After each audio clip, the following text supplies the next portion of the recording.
আল্লাহর বান্দি হাজী সাহেবকে বলতেছেন 2 মাস আগে ওযু করায় দিয়ে গেছেন, 2 মাস থেকে ওযু করি নাই, একই ওযুতে নামাজ পড়ছি। তো এই ওযুর দ্বারা নামাজ পড়ার কারণে আল্লাহর বান্দির এই নামাজ হইছে হইছে নেই, নামাজও হয় নাই। এই জন্য সে গুনার কাজ জেনার কাজ থেকে বিরত থাকতে পারে নাই। সে জেনার কাজও চালাইছে, এদিকে নামাজও পড়ছে। এজন্য আমরা যারা নামাজি আছি, যারা নামাজ পড়ে না তাদের কথা বাদে দিলাম, যারা নামাজি আছি মনে করতে হবে যে আমি নামাজও পড়ি আবার সুদও খাই। নামাজ পড়তেছি আবার সুদের টাকায় জড়িত, সুদের কাজে জড়িত হইতেছি। তাহলে আমি নিজে নিজে মনে করি যে না, আমার নামাজ হইতেছে না। নামাজ হইলে আমি সুদের টাকার কাছেও যাইতাম না, সুদের গন্ধও আমি শুনতাম না। কিন্তু আমি নামাজ পড়তেছি, সুদের টাকাও খাইতেছি, তাহলে বোঝা গেছে আমার নামাজ এখনো কমপ্লিট নামাজ হয়নি। আমি নামাজ পড়তেছি, আমি গাঁজা, মদ, ইয়াবা, বাবা সব খাইতেছি, বলে আমার নামাজ এখনো ঠিক হয় নাই। আমার নামাজ যদি ঠিক হইতো, এই নামাজই আমাকে এই সমস্ত গ্রহিত কাজ থেকে বিরত রাখতো। এজন্য নামাজ ঠিক করার দরকার আছে না নাই? আমি নামাজ ঠিক করব, আমার সন্তানদেরকে নামাজ ঠিক করাই দেব, তাহলে আমার সন্তানরা ভবিষ্যতে এই সমস্ত শরীয়ত বিরোধী কাজের মধ্যে অংশগ্রহণ করবে না। বলে নামাজ ঠিক হবে কখন? নামাজ ঠিক হবে যখন আমার ভিতরে আল্লাহর ভয়, আল্লাহর খৌফ আর খাশিয়ত পয়দা হবে। আমার ভিতরে যখন আল্লাহর ভয় আসবে, তখন আমার নামাজ পাকাপুক্ত নামাজ হবে। যখন আল্লাহর ভয় নাই, জাহান্নামের ভয় নাই, কবরের আযাবের ভয় নাই, তো আমি নামাজে দাঁড়াইছি যে মানুষ দেখানো নামাজ। নামাজে না এত বুড়া হয়ে গেছি, নামাজে না গেলে মানুষে কি বলবে? তাবলীগে সময় লাগে আসছি, এখন যদি নামাজে না যাই মানুষে কি বলবে? এই সুরতে যদি নামাজ পড়ি, এই নামাজে কোনো কাজ হবে না। হ্যাঁ, আল্লাহর ভয় নেই যে না, আল্লাহ আমাকে 5 ওয়াক্ত নামাজের বিধান দিয়েছে, এই 5 ওয়াক্ত নামাজ আমার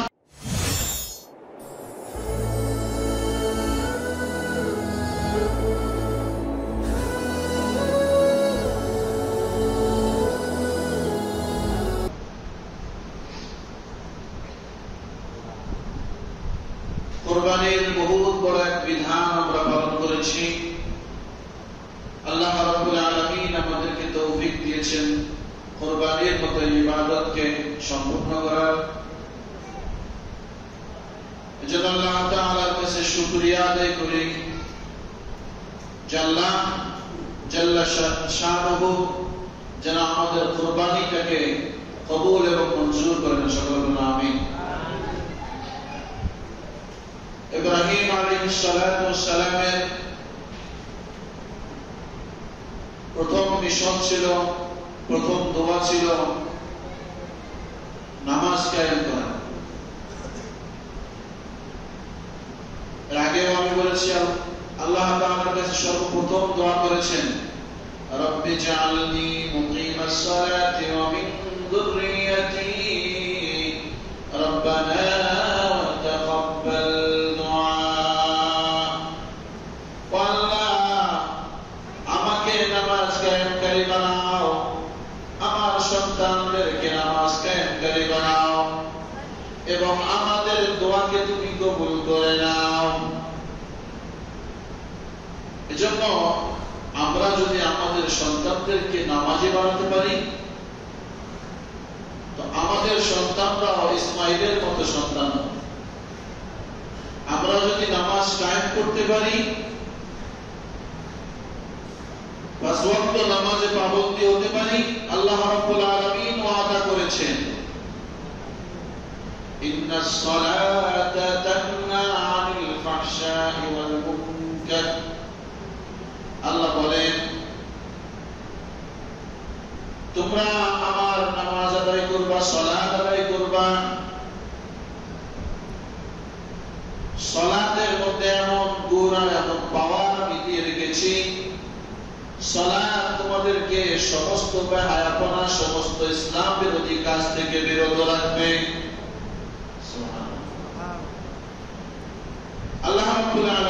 এই পাওয়ার নামাজের মধ্যে দিয়ে রাখছেন। তো আমি আপনি চিন্তিত থাকি যে হুজুর, সন্তান আমার কথা শোনে না, সন্তান নেশা করে, ইয়াবা খায়, গাঁজা খায়, মদ খায়, বাবা খায়, কত কিছু খায়। এই কমপ্লেইন আমাদের। আপনার সন্তানকে আপনি নামাজের শিক্ষা দেন, তো আপনার সন্তান বাবাও খাবে না, ইয়াবাও খাবে না।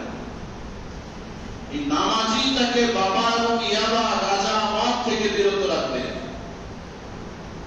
আপনার সন্তানকে আপনি নামাজ, আল্লাহ যেই ফিক্সেশন দিয়ে দিয়েছেন, যেই সাজেশন দিয়ে দিয়েছেন, এই সাজেশন তো আমি আপনি গ্রহণ করতেছি না। এটা যদি গ্রহণ করতে পারি তো অন্য কোন সাজেশন আর পরামর্শের কোন দরকার হয় না। নামাজেই সমস্ত বেহায়াপনা কাজ থেকে দূরে রাখবে। বলতে পারেন যে হুজুর, নামাজি তো অনেক আছে, অনেকেই তো নামাজ পড়ে, সমাজে নামাজির অভাব নাই, আবার পাশাপাশি গুনাহরও তো অভাব নাই।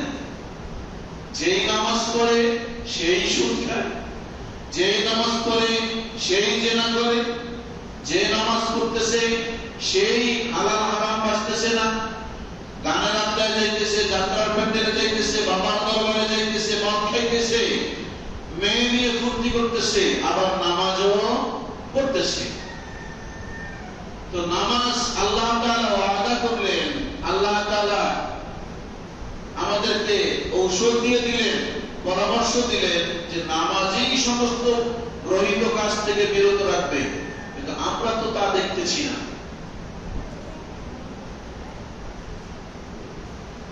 আমাদের দেখার মধ্যে ভুল নাকি আল্লাহর কথার মধ্যে ভুল?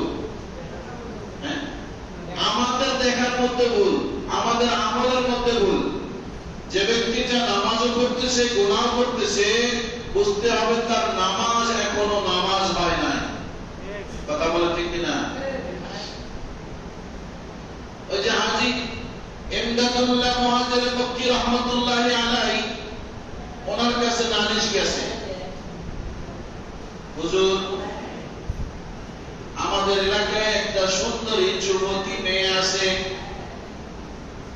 এলাকার পরিবেশটা নষ্ট করে দিতেছে, সমস্ত যুবকদেরকে নিজের পেছনে নিয়ে ঘোরে, সব যুবকদের সঙ্গে অকর্ম কুকর্মে লিপ্ত হয়, এলাকার সমস্ত যুবকদেরকে নষ্ট করে ফেলতেছে।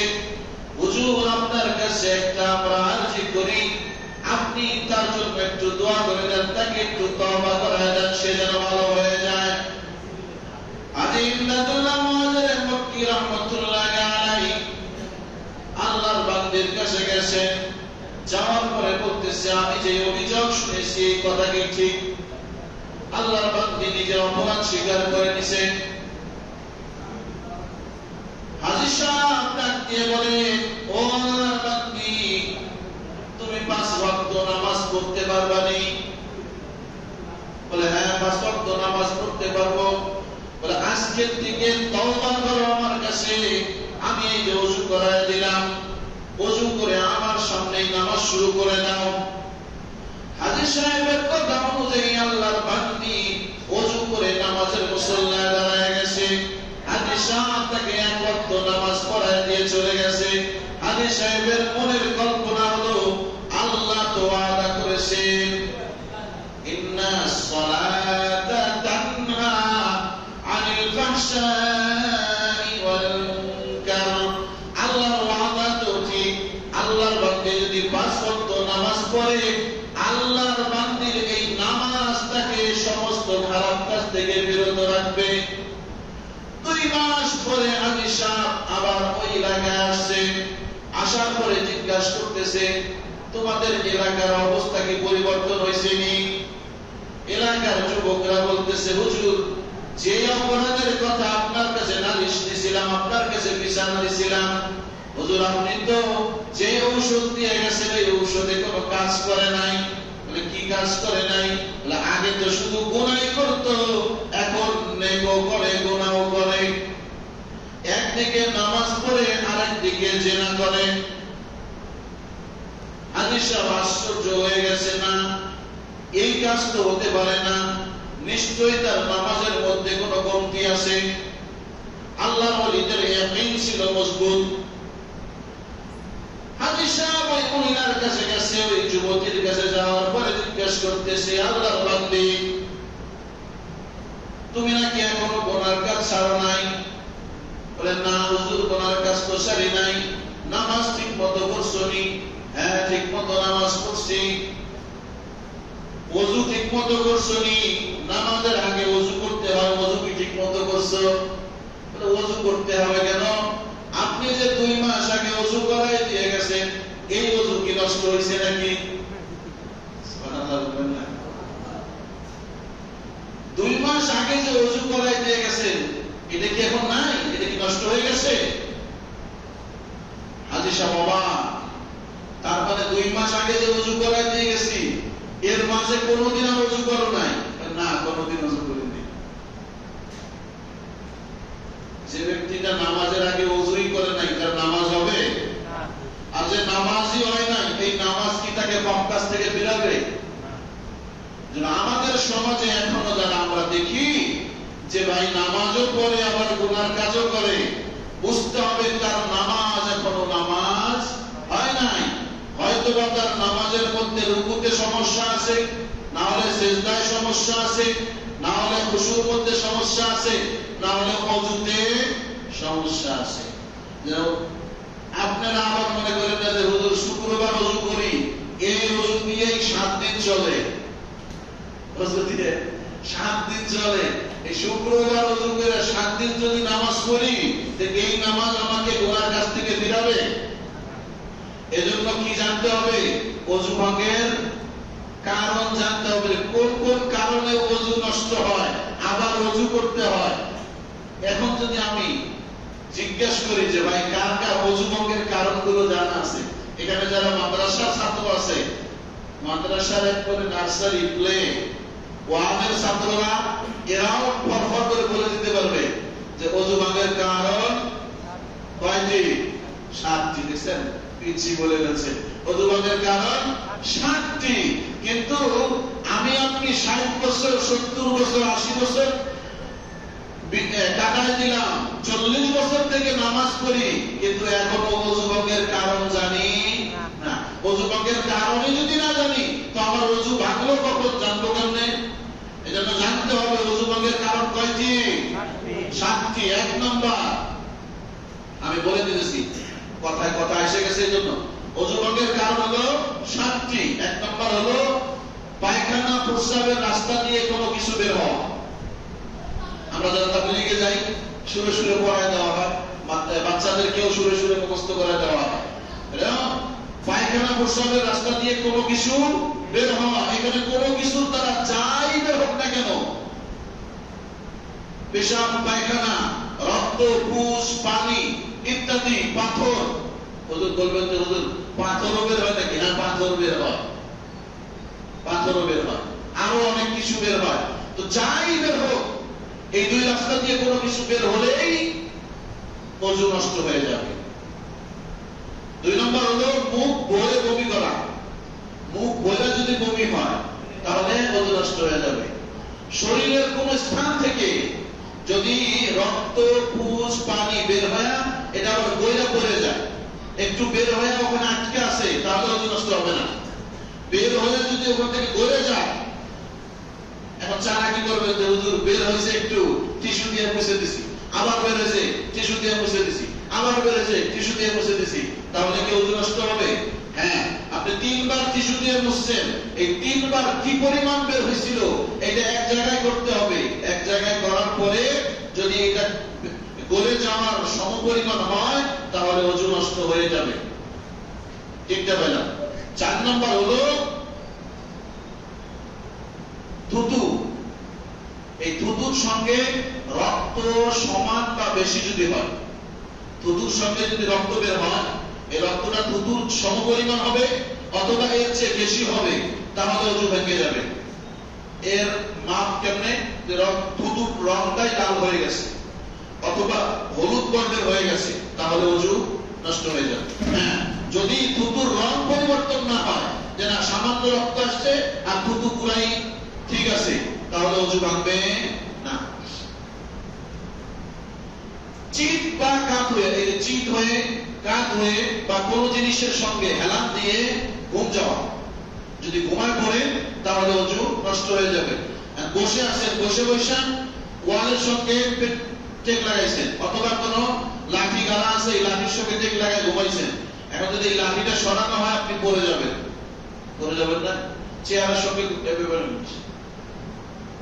চেয়ার টান দিলে আপনি পড়ে যাবেন, তাহলে আপনার ওযু নষ্ট হয়ে গেছে। আর বসে বসে নামাজের সুরতে সুন্নত তরিকায় নামাজ অবস্থায় যতই ঘুমান ওযু ভাঙবে না। পাগল মাতাল অচেতন যদি হয়ে যায়, আপনার জ্ঞান হারায় গেছে, সেন্স ঠিক নাই, এই কারণেও ওযু নষ্ট হয়ে যায়।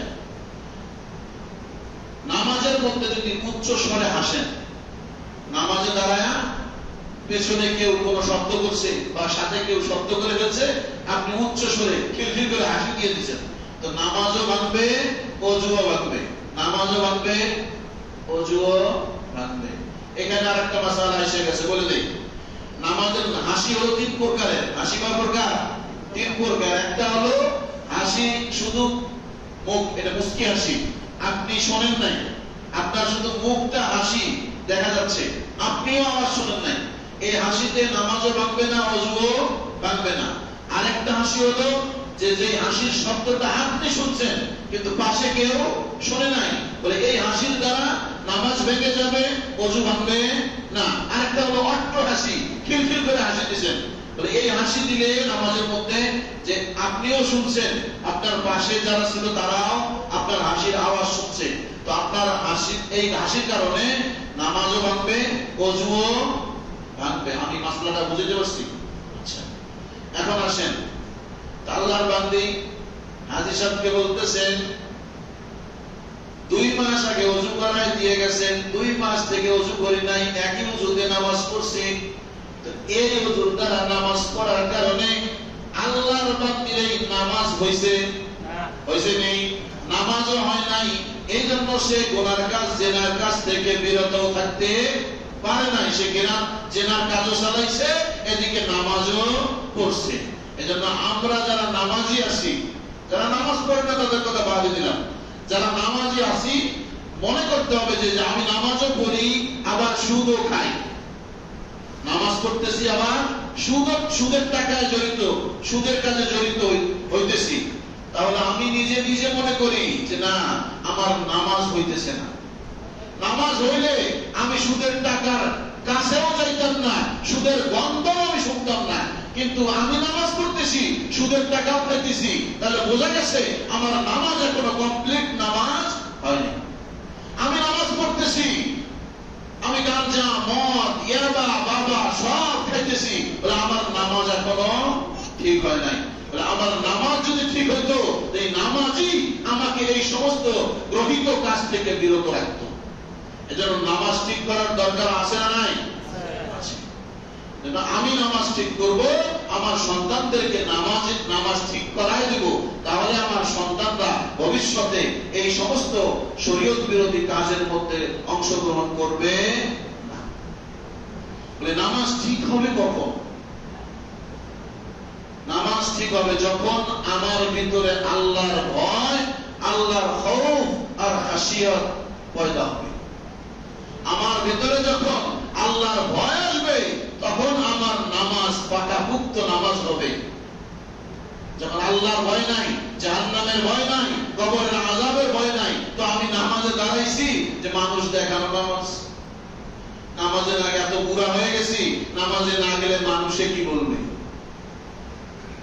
তাবলীগে সময় লাগে আসছি, এখন যদি নামাজে না যাই মানুষে কি বলবে, এই সুরতে যদি নামাজ পড়ি এই নামাজে কোনো কাজ হবে না। হ্যাঁ, আল্লাহর ভয় নেই যে না আল্লাহ আমাকে 5 ওয়াক্ত নামাজের বিধান দিয়েছে, এই 5 ওয়াক্ত নামাজ আমার ডিউটি, আমার ডিউটি পালন করতে হবে। আমি যদি আজকে আমার অফিস খোলা, আজকের ডিউটি যদি আমি জয়েন না করি, তাহলে আমার বেতন কাটবে কি কাটবে না? স্যালারি আমার হাজিরা কাটবে কি কাটবে না? কাটবে। থাকবে, বলে এই ভয় আছে যে আমার স্যালারি কেটে দিবে অথবা অন্য কোনো পানিশমেন্টও হতে পারে। এই ভয়ে 3 দিন মাত্র ছুটি, 2 দিন ছুটি কাটায়া বাড়ির থেকে দৌড় বেড়ে আসছি। বৃষ্টি হোক, ঝড় হোক, তুফান হোক, বাতাস হোক, প্লাবন হোক, সব কিছু উপেক্ষা করে ডিউটি জয়েন করার জন্য আসছি কি আসছি না? আসছি। কেন? ভয় আছে বেতন কেটে নেবে, তাহলে পানিশমেন্ট হবে। এই ভয়টা যখন আমার আসবে যে না, আল্লাহ আমাকে ডিউটি দিয়েছেন 5 ওয়াক্ত নামাজ পড়ো, 5 ওয়াক্ত নামাজ যদি আদায় না করি আল্লাহ আমাকে কবরে শাস্তি দিবেন, এত বড় বড় সাপ আছে, এত বড় বড় বিশ্বাস আমার জন্য নিযুক্ত করে রাখছেন, এই ভয় যদি আমার অন্তরের মধ্যে আসে তখন নামাজটা খুশু এবং খুশুর সহিত আদায় হবে। এটার নামই হলো তাকওয়া। আল্লাহ রাব্বুল আলামিন কোরআন পাকের বিভিন্ন জায়গায় ঈমানদারকে ডাক দিয়ে বলতেছেন, ইয়া আইয়ুহাল্লাযীনা আমানু ইত্তাকুল্লাহ, হে ঈমানদারেরা আল্লাহকে ভয় করো। কি বলতেছেন? হে ঈমানদাররা। এই আশেপাশে যারা আছে বেঈমান মুশরিক যারা আছে এদেরকে কিন্তু ডাকে নাই। আমরা যারা ঈমানদার দাবি করতেছি যে আমরা মুসলমান, আমরা ঈমানদার, এক আল্লাহকে বিশ্বাস করি, আখিরাতকে বিশ্বাস করি, আমার তাকদীরকে বিশ্বাস করি, আমরা যারা এই বিশ্বাসগুলো করতেছি তাদেরকেই আল্লাহ বলতেছে, হে ঈমানদারেরা ইত্তাকুল্লাহ, আল্লাহকে ভয় করো, আল্লাহকে ভয় করো, ভয় করার মতো ভয় করো। হাক্কা তুকাতি, হাক্কা তুকাতি, ভয় করার মতো ভয় করো। আমরা কুরবানির শিক্ষা পেয়েছি। কুরবানির দোয়ার মধ্যে আল্লাহ তাআলা শিখাই দিয়েছেন, আল্লাহ রাসূল শিখাইছেন, ইন্না সালাতি ওয়া নুসুকি ওয়া মাহইয়ায়া ওয়া মামাতি লিল্লাহি রাব্বিল আলামিন।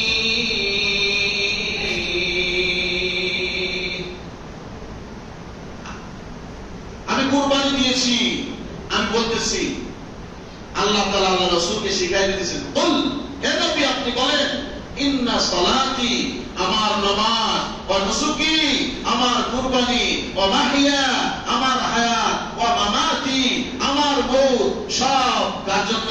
আল্লাহ, লিল্লাহি রাব্বিল আলামিন, সারা জাহানের মালিক রব তার জন্য। সব কিছু তার জন্য হতে হবে। নামাজ আল্লাহর জন্য হতে হবে। কার জন্য হতে হবে ভাই? চিল্লায় বলেন, কার জন্য হতে হবে? আল্লাহর জন্য। লোক দেখানো নামাজ বলে এই নামাজ আমাকে গুনাহ থেকে ফিরাবে না। তাকওয়া, খাউফ আর খাশিয়াত, আল্লাহর ভয় আমার অন্তরের মধ্যে আনতে হবে। যখন আল্লাহর ভয় এসে যাবে তখন কেউ আর আমাকে বলতে হবে না, এ ভাই নামাজের সময় হয়ে গেছে, আসো নামাজে যাই। কেউ আর বলতে হবে না, আরে ভাই তুমি সুদ খাইতেছো, এটা গুনাহ, আল্লাহকে ভয় করো, এটা বলতে হবে না। কেউ আর বলতে হবে না, তুমি ব্যাপারটাই চলতেছো, এটা গুনাহ, এটা বলতে হবে না। কেউ আর বলতে হবে না যে তুমি এই নেশা করতেছো, এটা গুনাহ, এটা বলতে হবে না। আমার এই তাকওয়াই আমাকে স্মরণ করাই দিবে, না আমি যে পথে যাচ্ছি এটা ঠিক নয়, আমার আল্লাহ এটাকে পছন্দ করে না, আমার তাকওয়াই আমাকে বলে দিবে। এজন্য এই তাকওয়া অর্জন করতে হবে। আল্লাহর ভয় অর্জন করলে অল্প সামান্য জিনিসও কাজে আসে, সামান্য জিনিস কাজে আসে। আল্লাহর এক বান্দা বনি ইসরাইল, মিশকাত শরীফের মধ্যে আসছে হাদিসটা, বনি ইসরাইলের একটা ঘটনা নিয়ে আসছেন হাদিসের মধ্যে। রাসূল আকরাম সাল্লাল্লাহু আলাইহি ওয়াসাল্লাম বলেন, বনি ইসরাইলের এক বান্দা মৃত্যুর সময় যখন সন্নিকটে আসছে, আল্লাহর বান্দা জিন্দেগিতেও কোন নেক আমল করে নাই, আর দুনিয়ার মধ্যে এমন কোন অপরাধ নাই দেশে করে নাই, সারা জিন্দেগি তার অপরাধে ভরা, নেক আমল নাই। শেষ মুহূর্তে এসে যখন মৃত্যু কাছে আসছে, এখন সে বুঝতে পারছে যে আমার মওত হবে। আল্লাহর বান্দার মধ্যে ভয় আসছে, হায়রে সারা জিন্দেগি শুধু আল্লাহর নাফরমানি করলাম, এই গুনাহমাখা চেহারাটা আল্লাহর সামনে দেখাবো কেমনে? কেমনে দেখাবো আল্লাহর কাছে এই চেহারা? এই ভয়ে সন্তানদেরকে ওসিয়ত করছে, ডাক দিছে, ও আমার সন্তানেরা, আমি মারা গেলে কবরস্থানের মধ্যে আমাকে দাফন করো না, আমার লাশটা কবরস্থানে কবর দিও না। আমি যখন মারা যাব আমার লাশটাকে আগুন দিয়ে জ্বালায়া যে অবশিষ্ট ছাই হবে, এই ছাইটার অর্ধেক বাতাসের মধ্যে উড়াই দিবা, আর অর্ধেকটা সমুদ্রের পানির মধ্যে মিশাই দিবা। আল্লাহর বান্দার খেয়াল হলো যে আগুনের মধ্যে যখন লাশটাকে পুরানো হবে, আর ছাই যখন অর্ধেক বাতাসের মধ্যে মিশায় দেওয়া হবে, বাতাস পুরায় সবখানে ছিন্ন ভিন্ন করে দিবে, আর অর্ধেক পানির মধ্যে মিশায় দেওয়া হবে। তাহলে আর আমার এই লাশটা, আমার এই শরীরটা এক জায়গায় থাকলো না, আর আমার এই গুনাহগার চেহারাটা আল্লাহকে দেখানো লাগবে না। আল্লাহর বান্দা এই খেয়াল করে ওসিয়তটা করছে। আমাদের সমাজে এই ধরনের ইয়াকিন আর এই ধরনের বিশ্বাস আছে না নাই? মুসলমানের না, কাদের? হিন্দুদের। আমাদের সমাজের হিন্দু ভাইরা বিশ্বাস করে যে মৃত্যুর পরে আর কোনো হিসাব নাই, এই জন্য মৃত্যুর পরে তাদের লাশটাকে জ্বালায় দেওয়া হয়, আগুন দিয়ে জ্বালায় দেওয়া হয়। বলে লাশটাকে তো ভস্ম করে দেওয়া হয়েছে, আর ফেরেশতারা এসে কার কাছে হিসাব নেবে? এটা কি বিশ্বাস? এই বান্দা বলেন না কেন? এটাই বিশ্বাস? মুসলমান আমাদের বিশ্বাস কি? মৃত্যুর পরে ফেরেশতারা হিসাব নিবে কি নিবে না? আল্লাহর কাছে যাইতে হবে কি হবে না? পুনরায় জীবিত হতে হবে কি হবে না? এই বিশ্বাস রাখতে হবে, না হলে কিন্তু আমার মুসলমানের খাতায় আমার নাম থাকবে না। হিন্দু ভাইদের বিশ্বাস হলো আগুন দিয়ে জ্বালায় শেষ করে দিবে, ভস্ম করে দিল, আমি আর আমি নাই, তো আমার অস্তিত্বই নাই, হিসাব হবে কিসে? আল্লাহর বান্দা সারা জীবন অপরাধ করছে, অপরাধের পরে তার মধ্যে ভয় আসছে যে আমার এই গুনাহগার চেহারাটা আল্লাহর সামনে কেমনে দেখাবো? তো সন্তানদেরকে ওসিয়ত করছে। আল্লাহর কি কাজ? কিছুদিনের মধ্যে আল্লাহর বান্দা মারা গেছে। মারা যাওয়ার পরে ওসিয়ত অনুযায়ী সন্তানেরা তার লাশটাকে দাফন করে নাই, আগুন দিয়ে পুড়ে অর্ধেক ছাই সমুদ্রের মধ্যে মিশাই দিছে, অর্ধেকটা বাতাসের মধ্যে উড়ায় দিছে। আল্লাহ রাব্বুল আলামিন বাতাসকে হুকুম দিছে, ও বাতাস, আমার বান্দার শরীর জ্বালানোর পরে যে ছাইটা হয়েছে, এই ছাইটা তোমার মধ্যে উড়ায় দেওয়া হয়েছে। যেখানে যেভাবে যেথায় যেথায় বান্দার ছায়ের কণাগুলো চলে গেছে, সব ছায়ের কণাগুলোকে একত্রিত করো। চিৎকার দিয়ে বলেন, বাতাস কার গোলাম? বাতাস কার গোলাম? পানি কার গোলাম? আল্লাহ তাআলা সমুদ্রের পানিকে বলছে, পানি তোমার ভিতরে আমার বান্দার যে ছাইটা মিশায় দেওয়া হয়েছে, ছাইগুলোকে একটা ছায়ের কণাকেও নষ্ট করতে পারবা না। যেখানে যেখানে আছে সব ছাইগুলোকে একত্রিত করো। একত্রিত করার পরে বাতাসের এবং পানির ছাইগুলোকে একত্রিত হয়ে বান্দার যখন একটা আকৃতি দেওয়া হয়েছে, বান্দা ভয়ে কাঁপতেছে। যে আকৃতির ভয়ে, যেই চেহারার ভয়ে আমি এই কাজ করাইলাম, এই চেহারা আবার হলো তো হলো কেমনে? আল্লাহ রাব্বুল আলামিনের আদেশকৃত ফেরেশতারা যখন বান্দার কাছে সওয়াল জবাবের জন্য আসতে চাইতেছে, আল্লাহ রাব্বুল আলামিন ফেরেশতাদেরকে ডাক দিয়ে বলেন, ও আমার ফেরেশতারা, তোমরা বান্দাকে কিছুই জিজ্ঞাসা করবে না, আমি আমার বান্দার সঙ্গে একটু কথা বলবো। বান্দাকে ডাক দিয়ে বলতেছে, ও বান্দা, এই অপকর্মটা কেন করলা? এই চালাকিটা কেন করলা? তোমার লাশটাকে কেন জ্বালাইতে বলছো? বাতাসে কেন মিশাইতে বলছো? পানিতে কেন মিশাইতে বলছো? বান্দা আল্লাহকে ডাক দিয়ে বলেন, আল্লাহ, দুনিয়ার জমিনে কি করেছি কেউ যদি না জানে, সারা পৃথিবীর কেউ যদি আমার আমল নামার খবর না জানে, কিন্তু তুমি তো ভালো করেই জানো আমি কি জন্য এই কাজটা করেছি। আল্লাহ তোমার ভালো জানা আছে। এরপরেও আল্লাহ আমি বলতেছি, আমার বড় লজ্জা হইতেছিল, আমার বড় ভয় হইতেছিল। দুনিয়ার জমিনে যত অপরাধ আমি করেছি, যত গুনাহ আমি করেছি, একটা নেক আমলও আমার করা ছিল না। এই যেই নেক আমলের ঠান্ডাটা নিয়ে, যেই নেক আমলের ভান্ডটা নিয়ে আপনার দরবারে আপনার সামনে হাজিরা দেব, এমন কোন নেক আমল আমার কাছে নাই। পুরা জিন্দেগিটা শুধু গুনাহ আর গুনাহ। এই গুনাহ মাখা চেহারাটা আপনার সামনে আমি দেখাইতে চাই নাই। এই জন্য আমার সন্তানদেরকে ওসিয়ত করে আসছি যে আমার লাশটাকে যেন মৃত্যুর করে জ্বালায় দেওয়া হয়। আল্লাহ রাব্বুল আলামিন ফেরেশতাদেরকে ডাক দিয়ে বলতেছে,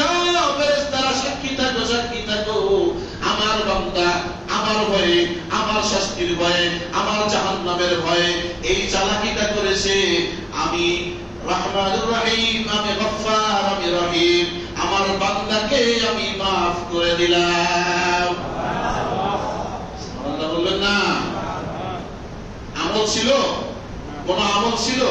আমল ছিল না, পুরাই গোনা। গোনা আমাদের মনের মধ্যে ভয় আসতে পারে যে আমার তো গোনা না, শুধু গোনা, নেক আমল তো একটাও নাই, আর আজকে নামাজ পড়ে কি হবে, জীবন তো শেষই করে ফেললাম, তো আর এই 5 বছর 2 বছর 3 বছর 10 বছর নামাজ পড়ে আর কি হবে, সারা জিন্দেগি তো নামাজ পড়েই নাই। আরে ভাই, ওই বান্দার চেয়ে তো আপনার গুনাহের খাতা বেশি না। আল্লাহর রহমান রহিমের নামের সামনে তো আপনার গুনাহ তুচ্ছ, আল্লাহর গফুর আর গফফার নামের সামনে আপনার গুনাহ তুচ্ছ, কিছুই না।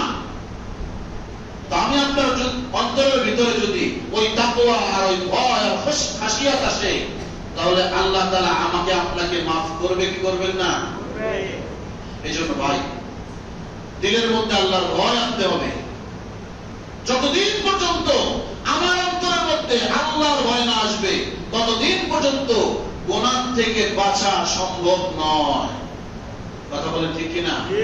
আমি আপনাকে হাজারো বুঝাই যে ভাই এই অপরাধটা করেন না, এটা অনেক বড় গুনাহ, আপনার জীবনের ক্ষতি হচ্ছে, আপনার পয়সার ক্ষতি হইতেছে, আপনি আল্লাহর সঙ্গে নাফরমানি করতেছেন, আখিরাতের জিন্দেগি নষ্ট হয়ে যাইতেছে।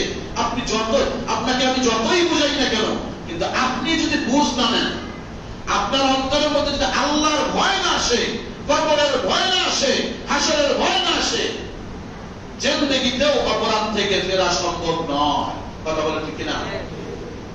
সম্ভব না।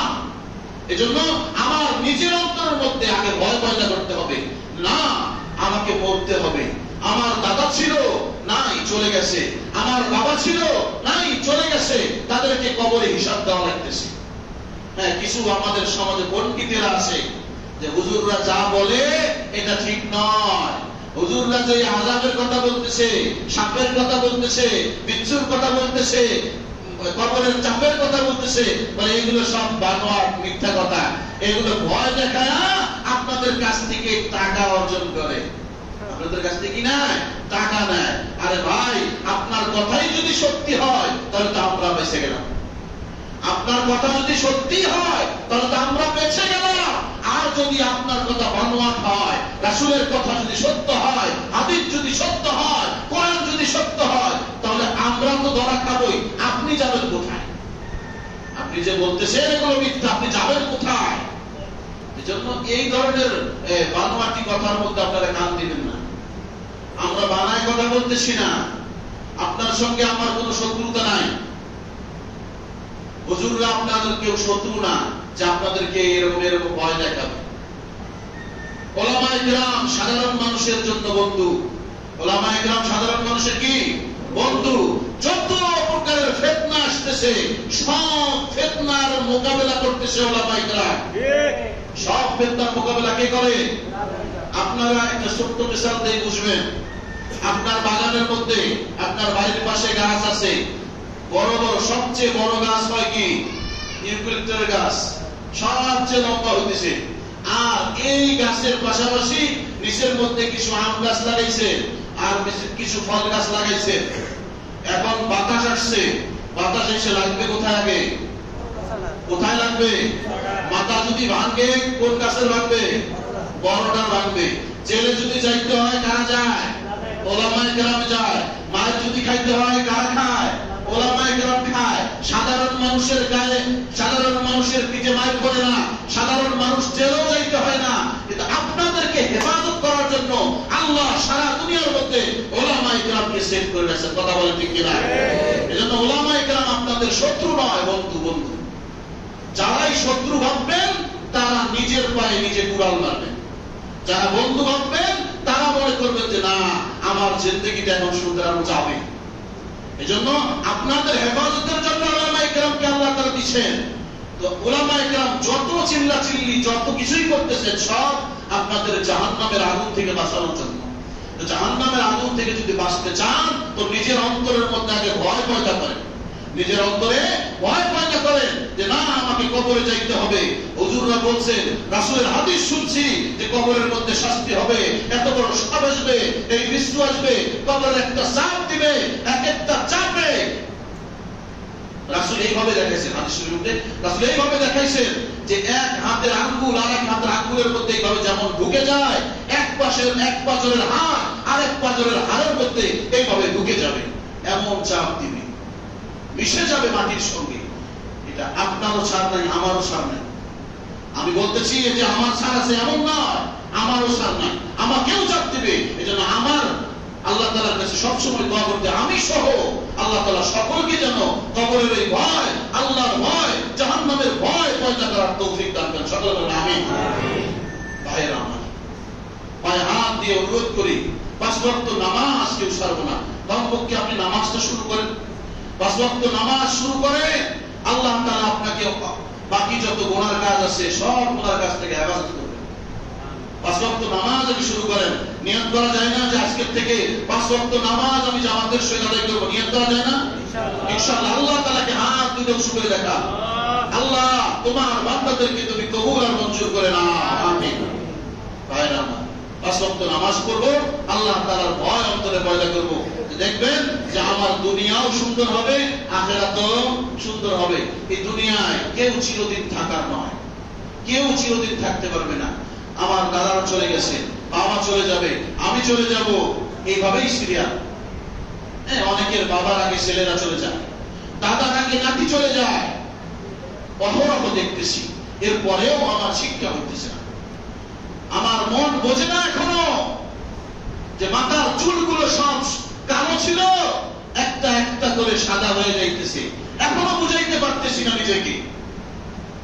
দাড়িগুলো সব কালো ছিল, নিজের অহংকার দাম্ভিককে রক্তের গরমে কত কিছুই না করেছি, আস্তে আস্তে দাড়ি সাদা হচ্ছে কেন?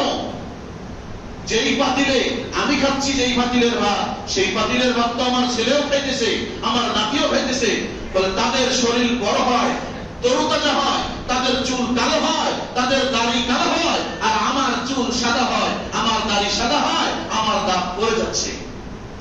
এরপরেও কি চিন্তা আসে না যে আমি কোথায় যাইতেছি? ওলামায়ে কেরাম বলেন যে একটা করে আল্লাহ রাব্বুল আলামিন একটা একটা করে আপনার কাছে চিঠি পাঠাইতেছে। যখন আপনার চুল সাদা হইছে, মনে করতে হবে যে কবর থেকে চিঠি এসে গেছে। যখন আপনার দাড়ি সাদা হইতেছে, মনে করতে হবে যে আপনার কবর থেকে চিঠি আসতেছে। চিঠি এসে গেছে, আর বেশি দিন না, আপনাকে যাইতে হবে কবরে। যখন আপনার দাঁতগুলো পড়ে যাচ্ছে, মনে করতে হবে যে না, আমি কবরের দিকে আগায় যাইতেছি, আর কয়েক পাও গেলেই আমি কবরের গর্তের মধ্যে পড়ে যাব। ভাইরা আমার, এই কবরের চিন্তা অন্তরের মধ্যে আনতে হবে, তাহলেই আমাদের জীবন পরিবর্তন হবে ইনশাআল্লাহ। আল্লাহর ভয় অন্তরের মধ্যে আনতে হবে, তবেই আল্লাহ তাআলার এই ভয় যদি আমরা অন্তরে আনতে পারি, তাহলেই আমার জীবন পরিবর্তন হওয়া সম্ভব, না হলে সম্ভব নয়। এজন্য আল্লাহ তাআলার ভয় আনার চেষ্টা করবো ইনশাআল্লাহ। সমস্ত গুনাহের কাছ থেকে বিরত থাকার চেষ্টা করব। দেখবেন অটোমেটিক আল্লাহ তাআলা আমার দুনিয়াও শান্তি দিবেন, আখিরাতেও শান্তির ব্যবস্থা করে দিবেন। আল্লাহ রাব্বুল আলামিন প্রত্যেককে সঠিকটা বুঝবার, আমল করবার তৌফিক দান করেন।